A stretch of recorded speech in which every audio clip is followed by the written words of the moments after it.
జనబేరి news కి స్వాగతం. Bulletin లో ముందుగా హెడ్లైన్స్ చూద్దాం. ఇళ్ల స్థలాలకే మార్చి 24 సిపిఐ ఆధ్వర్యంలో జరగనున్న కలెక్టర్ గారికి ఆర్జీల సమర్పణ కార్యక్రమాన్ని జయప్రదం చేయండి. జి కోటేశ్వరరావు.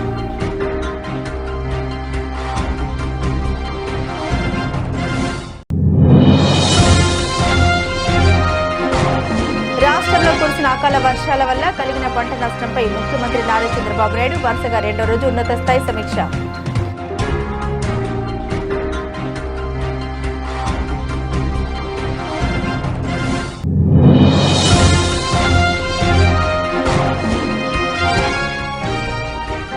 జనగణన ఫార్మాట్ లో ఓబీసీ కాలం చేర్చాలి. ఏపీ బీసీ సంక్షేమ సంఘం డిమాండ్.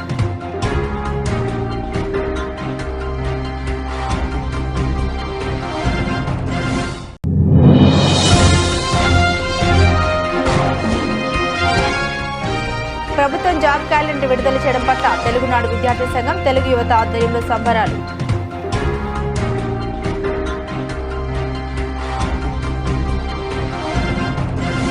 రాష్ట్రంలో కురిసిన అకాల వర్షాల వల్ల కలిగిన పంట నష్టంపై ముఖ్యమంత్రి చంద్రబాబు నాయుడు వరుసగా రెండో రోజు ఉన్నత స్థాయి సమీక్ష నిర్వహించారు.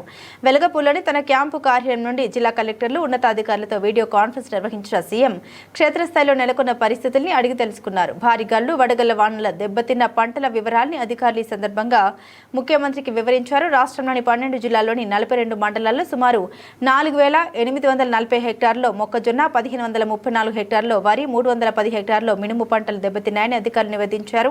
ఈ వ్యవసాయ పంట నష్టం విలువ సుమారు 40 కోట్లుగా అంచనా వేశారు. వీటితో పాటు 9 జిల్లాల్లోని 48 మండలాల్లో 1301 హెక్టార్లో అరటి, బొప్పాయి, మిరప, కూరగాయలు, మామిడి, ఆరెంజ్, నిమ్మ వంటి ఉద్యాన పంటలు దెబ్బతిన్నాయని, వీటి నష్టం విలువ 22.68 కోట్లుగా ఉందని అధికారులు తెలిపారు.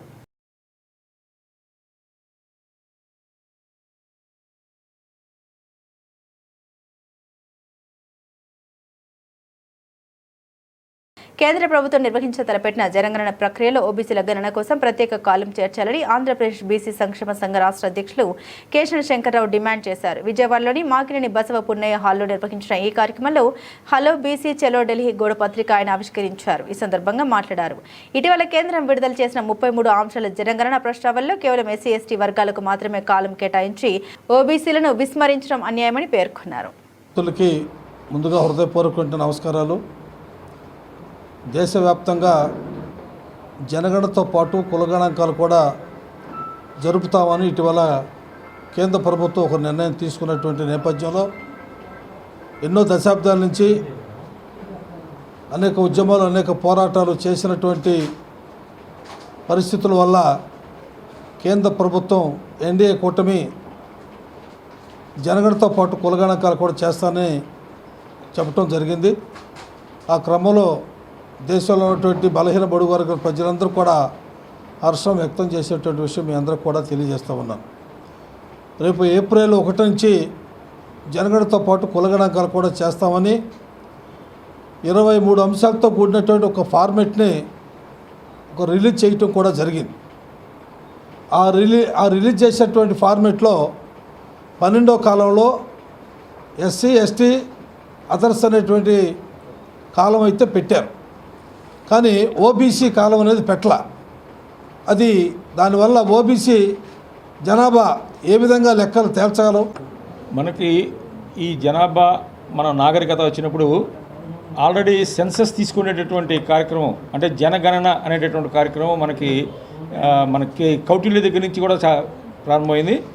అలాగే రీసెంట్గా మనకి బ్రిటిష్ వారు 1875 సంవత్సరం మొట్టమొదటిగా ఈ యొక్క జనగణన అనేటటువంటిది స్టార్ట్ చేయడం జరిగింది. మరి ఇప్పుడు గతంలో అలాగే 10 సంవత్సరాలు మనకి ఇండిపెండెన్స్ వచ్చిన తర్వాత, స్వతంత్రం వచ్చిన తర్వాత ప్రతి 10 సంవత్సరాలకు ఒకసారి ఈ యొక్క జనగణన జరుగుతున్నటువంటి కార్యక్రమంలో మనకి 2021 మనకి కేవలం కరోనా వలన ఆ యొక్క జనగణన ఆగడం జరిగింది. మరి ఇప్పుడు అదే 2021లో చేయవలసినటువంటి జనగణనని రేపు ఏప్రిల్ 1వ తారీఖు నుంచి ఈ జనగణన స్టార్ట్ చేయడం జరిగింది. దీంట్లో భాగంగా ముఖ్యమైనటువంటి అంశం ఏంటంటే మనకి సుప్రీంకోర్టు ఈ యొక్క జనగణన విషయంలో ఒక ఆర్డర్ను పాస్ చేయడం జరిగింది. కె కృష్ణమూర్తి. మీడియా మిత్రులందరికీ కూడా నమస్కారం. నా పేరు డాక్టర్ మానేపల్లి వివిఎస్ఎన్ మూర్తి. నేను బీసీ సంక్షేమ సంఘం ఉద్యోగ సంక్షేమ సంఘం రాష్ట్ర అధ్యక్షుడిని. ముఖ్యంగా రేపు 23వ తారీఖున ఢిల్లీలో జరగబోయేటువంటి చెలో బీసీ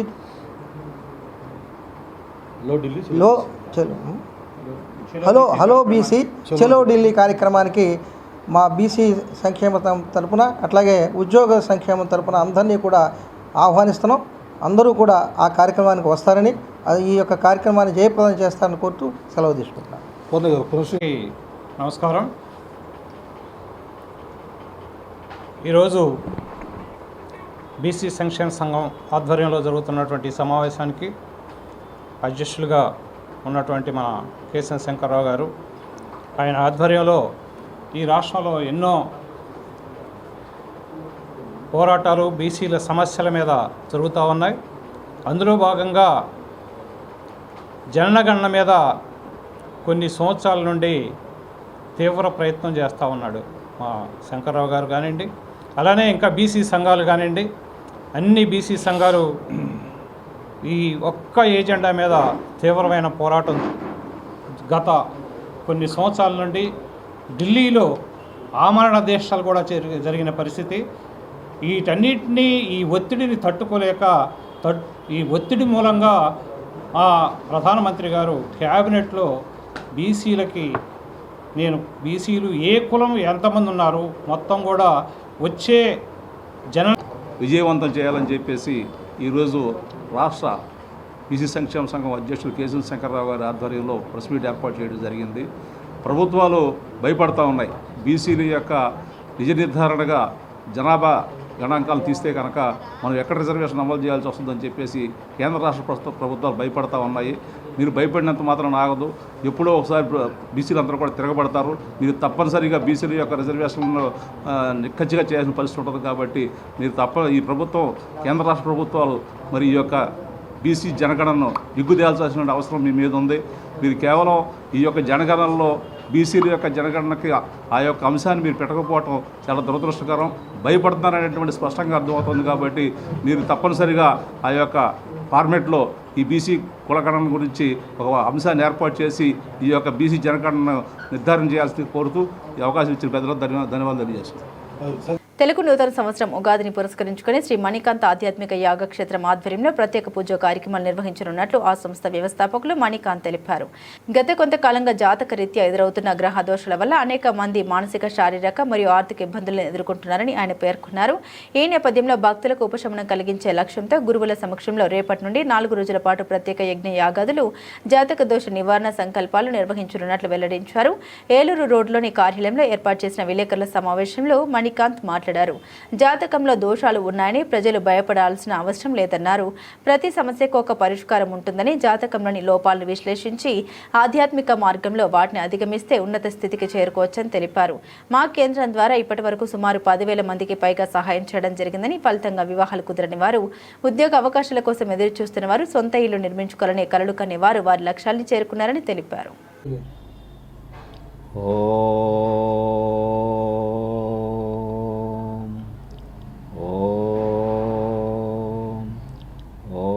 ఓంకారం బిందు సంయుక్తం నిత్యం ధ్యాయంతు యోగినః కామదం మోక్షదం చైవ ఓంకారాయ నమో నమః. శ్రియకాంతాయ కళ్యాణ నిదయేర్థినాం శ్రీ వెంకట నివాసాయ శ్రీనివాసాయ మంగళం.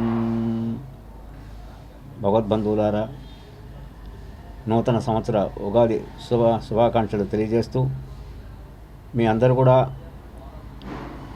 ఎప్పుడు నిరంతరం భగవంతుని ధ్యానిస్తూ మనకు ఉన్న దాంట్లోనే తృప్తి పడుతూ అందరూ కూడా ఆరోగ్యంగా ఉండాలని ఈ యొక్క కొత్తూరు తాడేపల్లి మణికాంత్ యాగక్షేత్రంలో ఈ గ్రహాలకు సంబంధించినటువంటి జాతకరీత్యా దానికి తగినటువంటి దోషాలకు పరిహారంగా నవగ్రహ శాంతి హోమములు, హనుమాన్ చాలీసా కార్యక్రమాలు కూడా మణికాంత్ యాగక్షేత్రంలో రేపటి నుండి 4 రోజులుగా ఈ కార్యక్రమం జరుగుతుంది. కాబట్టి భక్తులందరూ కూడా ఈ కార్యక్రమంలో పాల్గొని వారికి ఉన్నటువంటి గ్రహ బాధలను తొలగించుకోవాలని తెలియజేస్తూ ఈ కార్యక్రమాన్ని నమస్తే అండి, అందరికీ ఉగాది శుభాకాంక్షలు తెలియజేస్తూ శ్రీ మణికాంత్ మెడికల్ ఆస్ట్రాలజీ తరపున ఏదైతే ఉగాది పురస్కరించుకుని జాతకరీత్యా దోష పరిహారార్థాలు ఏవైతే కొన్ని గ్రహాలకి అనుకూలంగా పరిస్థితి రావడానికి గురుగారి సమక్షంలో రేపు నుంచి 4 రోజుల పాటు శ్రీ మణికాంత్ యాగక్షేత్రంలో కార్యక్రమాలు జరపడానికి సంకల్పం జరపడం జరిగింది. సో మీ అందరూ కూడా స్వామివారిని దర్శించుకుని జాతకంలో కొన్ని దోషాలని చాలా రకాలుగా విశ్లేషించి భయపడుతూ ఉన్నారు. వాళ్ళు భయపడాల్సిన అవసరం లేకుండా వాళ్ళ యొక్క దైవికంగా వాళ్ళు ఏదైతే ఆ జాతకంలో ఉన్న ప్లస్ని ఏదైతే గుర్తించగలిగి వాళ్ళకున్న మర్మాలను ఏదైతే తొలగించగలిగితే ఉన్నత స్థితికి వెళ్ళగలిగే పరిస్థితులు ఉంటాయని మేము మీడియా ముఖంగా తెలియజేయడం జరుగుతుంది. అలా చాలామంది మేము 10,000 మందికి కూడా ఇంతవరకు హెల్ప్ చేయడం జరిగింది. అందరూ కూడా సస్యశ్యామలంగా పెళ్లి కాని వాళ్ళు పెళ్లి చేసుకొని, అలాగే ఉద్యోగం లేని వాళ్ళు ఉద్యోగం జరిపించుకొని, ఇల్లు లేని వాళ్ళకి ఇల్లు కట్టుకొని, ఇలా రకరకాల మా దగ్గరికి వచ్చి అనేక రకాలుగా వాళ్ళ సంతోషాన్ని వ్యక్తం చేయడం జరుగుతుంది. మీరు ఎటువంటి సమస్యలు ఉన్నా కూడా మన నక్కల్ రోడ్లో ఉన్న బీజేపీ పార్టీ ఆఫీస్. నిరుద్యోగ యువతకు ఎన్నికల సమయంలో ఇచ్చిన హామీ మేరకు ప్రతి ఏటా జాబ్ క్యాలెండర్ విడుదల చేస్తూ నిరుద్యోగ యువతకు ఉద్యోగ కల్పన చేస్తున్న ప్రభుత్వం కూటమి ప్రభుత్వమేనని టీఎన్ఎస్ఎఫ్ జిల్లా ప్రధాన కార్యదర్శి పి చరణ్ సాయి యాదవ్, తెలుగు యువత జిల్లా అధ్యక్షుడు షేక్ నాగూర్ అన్నారు. దేశంలోని ఏ రాష్ట్ర ప్రభుత్వం విడుదల చేయని విధంగా ప్రతి ఏటా జాబ్ క్యాలెండర్ని విడుదల చేస్తూ రాష్ట్ర ప్రభుత్వం సరికొత్త చరిత్ర సృష్టిస్తూ ఉందన్నారు. రాష్ట్ర ప్రభుత్వం జాబ్ క్యాలెండర్ విడుదల చేసినందుకు హర్షం వ్యక్తం చేస్తూ తెలుగునాడు విద్యార్థి సంఘం టీఎన్ఎస్ఎఫ్ తెలుగు యువత ఆధ్వర్యంలో గురునానక్ కాలనీలోని విజయవాడ పార్లమెంటరీ కార్యాలయం ఎన్టీఆర్ భవన్లో శుక్రవారం సంబరాలు నిర్వహించారు. మిఠాయిలు పంచి హర్షాతిరేకాలు వ్యక్తం చేశారు. ఈ సందర్భంగా టీఎన్ఎస్ఎఫ్ జిల్లా ప్రధాన కార్యదర్శి పి చరణ్ సాయి యాదవ్ మాట్లాడారు. రాష్ట్ర మంత్రి యువనేత నారా లోకేష్ ఆధ్వర్యంలో ప్రతి ఏటా నూతన జాబ్ క్యాలెండర్లను విడుదల చేస్తుండడం హర్షణీయమన్నారు. గడిచిన 20 నెలల్లోనే 2,83,375 ఉద్యోగాలు ఇచ్చి నిబద్ధత చాటుకున్న ప్రభుత్వం కూటమి ప్రభుత్వం అన్నారు. ఆంధ్ర రాష్ట్రంలో నిరుద్యోగ యువతను రూపుమాపాలని నినాదంతో 20 లక్షల ఉద్యోగాల కల్పన హామీ దిశగా ప్రభుత్వం ముందడుగు వేస్తుందని తెలిపారు. ఈ విలేకరుల సమావేశంలో పార్లమెంట్ తెలుగు యువత ఉపాధ్యక్షులు పులిపాటి రాజకుమార్, పశ్చిమ నియోజకవర్గ తెలుగు యువత అధ్యక్షులు ఆర్ మాధవ్, తూర్పు నియోజకవర్గ అధ్యక్షులు రాజేష్, నాయకులు అల్లాడ విజయ్ తదితరులు పాల్గొన్నారు. ముందుగా మీడియా మిత్రులందరికీ కూడా పరాభవ నవ సంవత్సరం శుభాకాంక్షలు. ఇప్పుడు దాకా ఆంధ్ర రాష్ట్రంలో అందరికీ కూడా ఉగాది అంటే కేవలం పంచాంగ శ్రావణం, జాతకాల వివరాలు, అదేవిధంగా ఉగాది పచ్చడి మాత్రమే. ఈ పరాభవ నవ సంవత్సరం నుంచి నేటి తరం నాయకుడి రాకతో రాష్ట్రంలో ఉన్న ప్రతి ఒక్కరి మారుతున్న జాతకాలతో పాటు వారి జీవితాల్లో కూడా మార్పులు తెచ్చే విధంగా నేటి ఉగాది నుంచి ప్రతి సంవత్సరం కూడా నూతన జాబ్ క్యాలెండర్లు తీసుకొచ్చే లక్ష్యంగా నారా లోకేష్ గారు అడుగులు వేస్తూ ఉన్నారు. ఆనాడు యువగలంలో ఏదైతే హామీ ఇచ్చారో అదేవిధంగా ప్రతి నూతన సంవత్సరానికి కూడా ఒక నూతన జాబ్ క్యాలెండర్లు ఇచ్చి నిరుద్యోగులు ఆంధ్ర రాష్ట్రంలో ఉండకూడదనే ఒక నినాదానికి ఆ రోజు కూటమి ప్రభుత్వం 20 లక్షల ఉద్యోగాలు ఇస్తామని చెప్పి ఏదైతే హామీ ఇచ్చారో దాన్ని నిలబెట్టుకునే విధంగా గడిచిన కేవలం 20 నెలల్లో 2,83,375 ఉద్యోగాలు ఇచ్చి వాళ్ళ నిబద్ధత ఏంటో ఈరోజు ఆంధ్ర రాష్ట్ర జనాలకి తెలియజేశారు. నాడు జగన్మోహన్ రెడ్డి హయాంలో ఒక్క డిఎస్సి కూడా నిర్వహించలేకపోయాడు. ఈరోజు రాష్ట్రంలో ఇప్పటిదాకా 2,87,000 ఉద్యోగాలు ఇచ్చిన ఘనత కూటమి ప్రభుత్వాన్ని. అదేవిధంగా ఈరోజు రాష్ట్రంలో ఎప్పుడు ఏం జరుగుతుందో కూడా క్లియర్గా నేను జాబ్ క్యాలెండర్లో విడుదల చేయడం మీరు అందరూ చూశారు. గ్రూప్ 1, గ్రూప్ 2 ఏదైతే రిమైనింగ్ లెక్చరర్ పోస్టులు ఉన్నాయో కూడా అవన్నీ కూడా భర్తీ చేయడానికి కూటమి ప్రభుత్వం సిద్ధమైంది. అవన్నీ కూడా తొందరలో రిలీజ్ చేసి మిగతా ఉన్న పోస్టులన్నీ కూడా భర్తీ చేయడానికి కూటమి ప్రభుత్వం సిద్ధంగా ఉంది. దాదాపు 5.5 సంవత్సరాలు గడిచిన 5.5 సంవత్సరాలు ఎన్సీఆర్బీ రిపోర్ట్లో 4,100 మంది నిరుద్యోగులు ఆత్మహత్యలు చేసుకున్నారు ఈ ఆంధ్రప్రదేశ్. ముందుగా అందరికీ ఉగాది శుభాకాంక్షలు. మరి నిన్న విడుదలైన జాబ్ క్యాలెండర్లో మా నారా లోకేష్ గారు యువగలంలో ఏదైతే హామీ ఇచ్చారో ఆ హామీలన్నీ యువతని దృష్టిలో పెట్టుకొని ఇచ్చిన మాట ప్రకారం గడిచిన 20 నెలల్లోనే దాదాపు 36,000 ప్రభుత్వ ఉద్యోగాల అవకాశాలు కల్పించారు నారా లోకేష్ గారు. మరి అదేవిధంగా గత ప్రభుత్వంలో చూసుకున్నట్లయితే జగన్మోహన్ రెడ్డి అతని పాదయాత్రలో కేవలం యువతని ఓటు బ్యాంక్గా అమర్చుకోవడం కోసం అబద్ధపు హామీలు ఇచ్చి ఏదైతే తన ప్రభుత్వం వచ్చిన వెంటనే 2,30,000 ఉద్యోగాలు ఏవైతే ఉన్నాయో భర్తీ చేస్తా అని అబద్ధపు హామీలు ఇచ్చి యువత జీవితాలతో ఆడుకున్నాడు. మరి గత ప్రభుత్వంలో మనం చూసుకున్నట్లయితే యువతని మోసం చేసి అలానే ఉద్యోగాలు ఏయ్యా అంటే ఆ చేపల కొట్లు, ఆ మటన్ షాపులు పెట్టి యువతని ఎంత హేళన చేశాడో మనం చూసుకున్నాం. మరి ఈరోజు అలాంటి యువతని దృష్టిలో పెట్టుకొని మన నారా లోకేష్ గారు ఏదైతే యువగలంలో హామీ ఇచ్చారు, రాష్ట్ర వ్యాప్తంగా దాదాపు 25 లక్షల ఉద్యోగ అవకాశాలు కల్పించడమే తన ధ్యేయం, యువత భవిష్యత్తు తన లక్ష్యంగా పెట్టుకుంటానని ఆ రోజు హామీ ఇచ్చారు. మరి అదే హామీ ప్రకారం ఈరోజు లోకేష్ గారు వచ్చిన 20 నెలల్లోనే దాదాపు 6,50,000 ఉద్యోగ అవకాశాలు కల్పించారు. మరి జగన్మోహన్ రెడ్డికి దడిచి ఉద్యోగ అవకాశాలు రావడమే కాకుండా మరి గత ప్రభుత్వంలో ఆయన కమిషన్లకు భయపడి దాదాపు 20,000 వరకు కంపెనీలు వెనక్కి వెళ్ళిపోవడం మనం చూసాం. మరి ఈరోజు జగన్మోహన్ రెడ్డికి దేవుడు ఒక గొప్ప అవకాశం ఇచ్చాడు.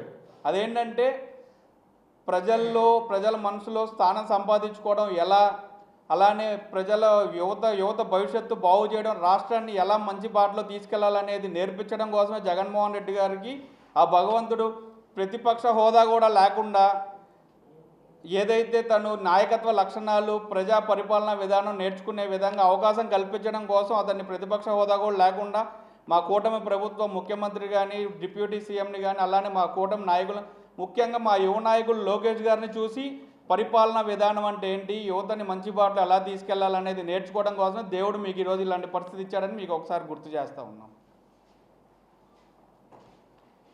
భవన నిర్మాణ కార్మికులు తమ సంక్షేమ పథకాల అమలుకై చైతన్యపూరితమైన ఉద్యమాల ద్వారా తమ హక్కులు పొందగలుగుతారని ఐఎఫ్టీయూ రాష్ట్ర ప్రధాన కార్యదర్శి ఎం రామకృష్ణ అన్నారు. గురువారం నాడు గాంధీనగర్ ఐఎఫ్టీయూ కార్యాలయ భవన నిర్మాణ కార్మికుల సమస్యలపై చైతన్యాన్ని పొందేందుకు ఒరే ఒరే ఒరే మేస్త్రి అన్న ఇంకా లేవరో, నువ్వు ఇంకా లేవరో, ఒరే కూలన్నా ఇంకా లేవరో, నువ్వు ఇంకా లేవరో, ఐఎఫ్టీతో కలిసి పోరు చేయరనే పాటను ఐఎఫ్టీయూ రాష్ట్ర ప్రధాన కార్యదర్శి ఎం రామకృష్ణ విడుదల చేశారు. ఈ కార్యక్రమంలో గానం అరుణోదయ శ్రీనివాస్, పాటకు సంగీతం సమకూర్చిన గరిమెల్ల గోపాలకృష్ణ, ఐఎఫ్టీయూ రాష్ట్ర ప్రధాన కార్యదర్శి M Ramakrishna, Andhra Pradesh building constructions workers union రాష్ట్ర కమిటీ సభ్యులు జి హరికృష్ణారెడ్డి, షేక్ మీరావలి, ఎన్టీఆర్ జిల్లా బిల్డింగ్ కన్స్ట్రక్షన్స్ వర్కర్ యూనియన్ ఉపాధ్యక్ష సహాయక కార్యదర్శులు షేక్ మీరావలి, కొప్పుల కుమార్, ఆదిమల్ల పెద్దిరాజు, ఇబ్రహీంపట్నం మండల నాయకులు ఎం జానీష్ తదితరులు పాల్గొన్నారు. ఎం రామకృష్ణ, ఐఎఫ్టీయూ రాష్ట్ర ప్రధాన కార్యదర్శి. 1996లో వచ్చినటువంటి భవన నిర్మాణ కేంద్ర చట్టం వెలుగులో రాష్ట్ర ప్రభుత్వం 2007 నుంచి సంక్షేమ బోర్డును అమలు చేయడానికి కార్మికుల యొక్క ఉద్యమ ఫలితంగా రాష్ట్ర ప్రభుత్వాలు అమలు చేస్తూ వస్తూ ఉన్నాయి. ఎన్ని చట్టాలు వచ్చినా వాళ్ళకు ఉన్నటువంటి సంక్షేమ బోర్డులో అనేక పథకాలు ఉన్నా ఆ కార్మికుల ప్రయోజనం కోసం రాష్ట్ర ప్రభుత్వాలు నిర్లక్ష్యంగా వ్యవహరిస్తున్నాయి. ఈ నిర్లక్ష్యానికి వ్యతిరేకంగా కార్మికులను చైతన్యవంతం చేయడం కోసం ఒరు మేస్త్రి అన్న ఇంకా లేవరా అంటూ ఈ పాటని విడుదల చేస్తున్నాం. కార్మికుల సంక్షేమం, అభివృద్ధి రెండు రాష్ట్ర ప్రభుత్వం అమలు చేయాలి. అమలు చేయకుండా సంక్షేమ బోర్డులో జమ చేస్తున్నటువంటి రుసుము ఏదైతే ఉందో అవి ఇతర సంక్షేమ కార్యక్రమాలకి రాష్ట్ర ప్రభుత్వాలు కేటాయించుకోవడం సరైనది కాదని, ఆ సంక్షేమ పథకాలు కార్మికులకి, భవన నిర్మాణ కార్మికులకి అందజేయాలని చెప్పేసి అనే దాంతో కార్మిక వర్గాన్ని చైతన్యవంతం చేయడానికి, శ్రామిక వర్గాన్ని ఉత్తేజపరచడానికి, శ్రామిక వర్గాన్ని ఉద్యమంలోకి తీసుకురావడానికి ఈ సీడీని, ఈ పాటని విడుదల చేసాం. ఈ కార్మికులు ఎప్పటికైనా చైతన్యవంతమై సంక్షేమ బోర్డులో ఉన్నటువంటి పథకాలన్నిటిని కూడా అమలు చేయడానికి అందరం కలిసికట్టుగా ఆందోళన చేయవలసినటువంటి అవసరం ఉంది. అటువైపుగా కార్మిక లోకం ఆలోచించాలని చెప్పేసి అని తెలియజేస్తూ ఈ పాటను రిలీజ్ చేస్తున్నాం. తాపీ మేస్త్రి, Andhra Pradesh building construction workers union రాష్ట్ర కమిటీ సభ్యుడిని. ఈ రోజున భవన నిర్మాణ కార్మికులు భద్రత కోసం 40-50 సంవత్సరాల పాటు అనేక రకమైన ప్రభుత్వాలపై పోరాడి సాధించుకున్న చట్టం ఈరోజు కార్మికులకు ఉపయోగంలో లేకుండా పోయింది. ఆ చట్టం ఉపయోగంలో లేకుండా పోయింది. ఎవరు వచ్చినా చట్టాన్ని అమలు చేస్తున్నామని చెబుతున్నారు తప్ప ఎవరు అమలు చేసిన పరిస్థితి లేదు. గత ఎన్నికలకు ముందు కూటమి ప్రభుత్వం మేము అధికారంలోకి వస్తే భవన మరియు ఇతర నిర్మాణ కార్మికుల సంక్షేమ బోర్డును పునరుద్ధరిస్తామని చెప్పని హామీ ఇచ్చి ఇప్పుడు మాత్రం మొన్న మార్చి 1వ తారీఖు నుంచి 4 పథకాలను అమలు చేస్తూ నేను సంక్షేమ బోర్డుని అమలు చేస్తున్నామని చెప్పి ప్రకటన చేసింది. రాష్ట్రంలో 30 లక్షల మంది 36 రకాల వృత్తుల్లో ఈరోజు పనిచేస్తూ ఉంటే భవన నిర్మాణ రంగంలో సహజ మరణం చెందితే మట్టి ఖర్చులు, సహజ మరణానికి, పెళ్లి కానుక, మహిళా కార్మికురాల డెలివరీకి ఈ 4 పథకాలు అమలు చేసి నిత్యం లేచిన దగ్గర నుంచి ప్రమాదాలు అంచునే పనిచేస్తూ ఉంటారు భవన నిర్మాణ కార్మికులు. అలాంటి వాడు పైనుంచి కింద పడి కాలు ఇరిగో చెయ్యి ఇరిగితేనో లేకపోతే చనిపోతేనో, ఇంతకుముందు గతంలో చనిపోతే 6 లక్షల రూపాయలు డబ్బులు ఇచ్చేవాళ్ళు ప్రమాద మరణానికి, ఇప్పుడు ఆ పథకాన్ని తీసేశారు. అట్లాగే మామూలుగా కార్మికుడు ఏదైనా అనారోగ్యం ఏర్పడి అతని కుటుంబ పరిస్థితులు, ఆర్థిక పరిస్థితి బాగోకపోతే ఆసుపత్రిలో చేరితే నెలకి 9,000 రూపాయలు డబ్బులు ఇచ్చేవాళ్ళు, ఆ పథకాన్ని తీసేశారు. పక్క రాష్ట్రాల్లో ఇదే పద్ధతుల్లో సంక్షేమ బోర్డు అమలు జరుగుతుంటే చదువుకునే మా కుటుంబాల్లో ఇంద్రకీలాద్రిపై వేంచేసిన శ్రీ దుర్గా మల్లేశ్వర స్వామివార్ల దేవస్థానంలో శ్రీ పరాభవనామ సంవత్సర వసంత నవరాత్రి ఉత్సవాలు అత్యంత భక్తి శ్రద్ధలతో కొనసాగుతున్నాయి. ఉత్సవాల్లో భాగంగా 2వ రోజున శుక్రవారం పూజా మండపంలో జగన్మాతకు విశేష పుష్పార్చన శాస్త్రోక్తంగా నిర్వహించారు. ఈ వేడుకల్లో అమ్మవారిని కనకంబరాలు, గులాబీ పూలతో అత్యంత సుందరంగా అలంకరించారు. రంగురంగుల పుష్పాల సుగంధాల మధ్య జరిగిన ఈ సేవను దర్శించుకుని భక్తులు తన్మయత్వం పొందారు.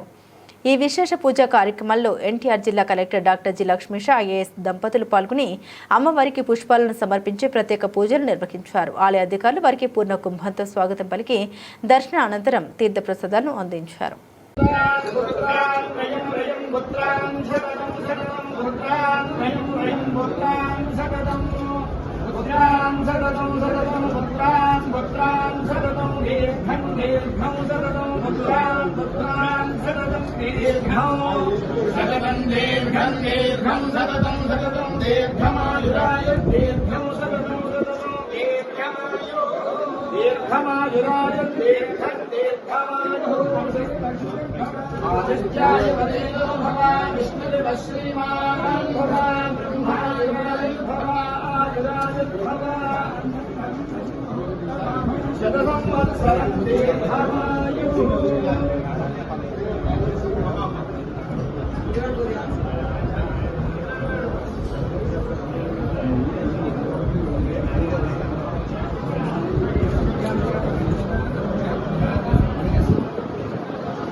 తెలుగు భాష సంస్కృతి సాంప్రదాయాల్ని భావితరాలకు అందించాల్సిన బాధ్యత ప్రతి ఒక్కరిపై ఉందని పలువురు భాషావేత్తలు పిలుపునిచ్చారు.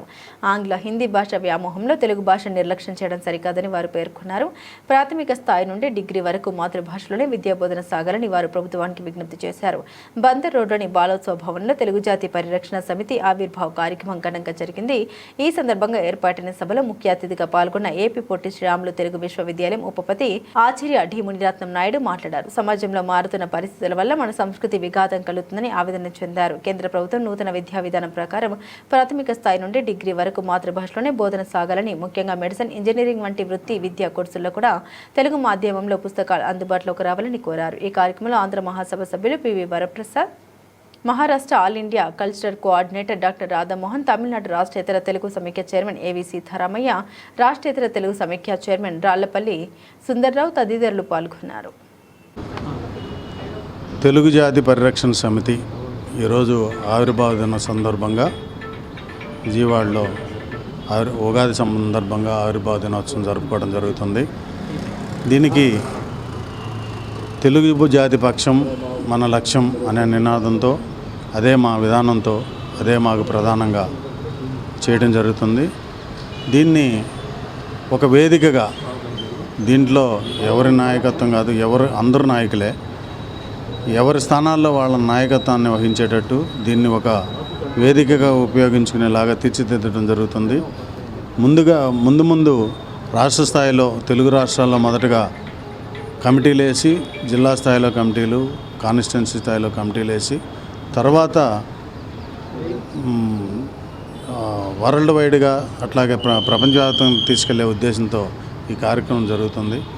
దీన్ని ముందుకు తీసుకెళ్లాలని చెప్పి మరి ముఖ్యంగా తెలుగు జాతికి సంబంధించిన అందరినీ మనస్ఫూర్తిగా ప్రార్థిస్తూ ఉన్నాం.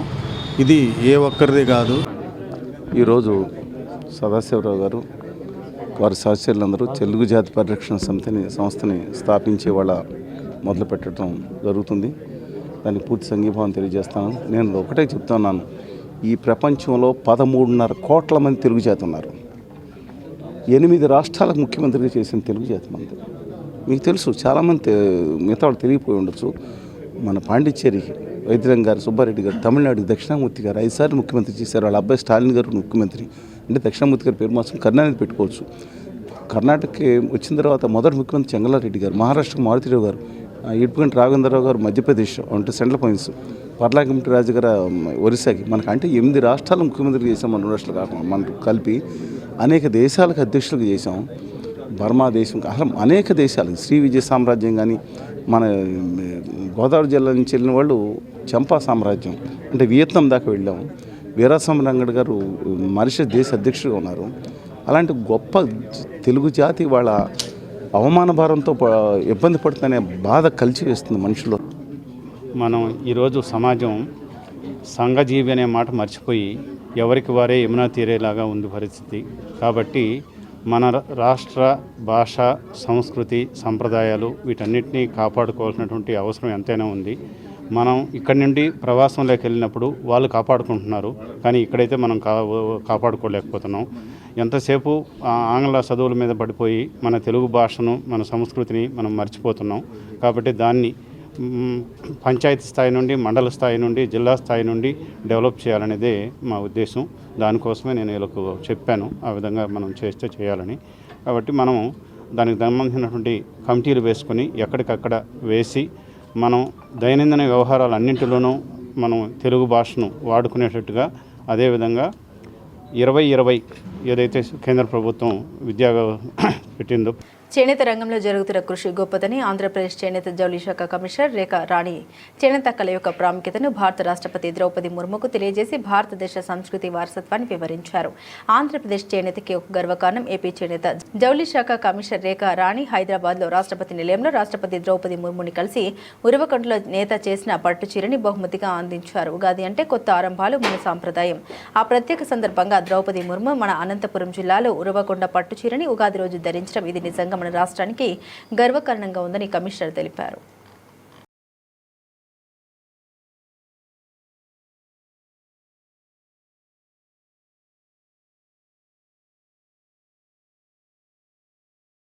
బులెటిన్ ముగించే ముందు హెడ్లైన్స్ మరోసారి. ఇళ్ల స్థలాలకే మార్చి 24 సిపిఐ ఆధ్వర్యంలో జరగనున్న కలెక్టర్ గారికి ఆర్జీల సమర్పణ కార్యక్రమాన్ని జయప్రదం చేయండి. జి కోటేశ్వరరావు.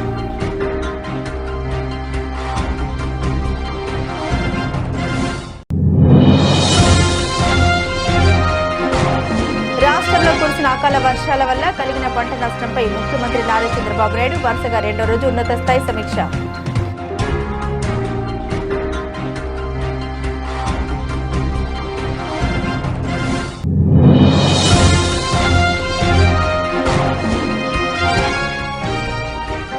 జనగణన ఫార్మాట్ లో ఓబీసీ కాలం చేర్చాలి. ఏపీ బీసీ సంక్షేమ సంఘం డిమాండ్.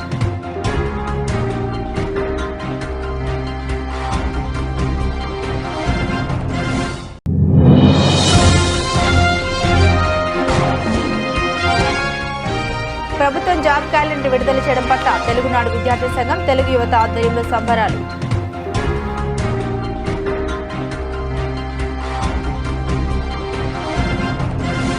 ఇవి బులెటిన్లోని విశేషాలు. తిరిగి మరో బులెటిన్తో మళ్ళీ కలుసుకుందాం. అంతవరకు సెలవు. నమస్కారం.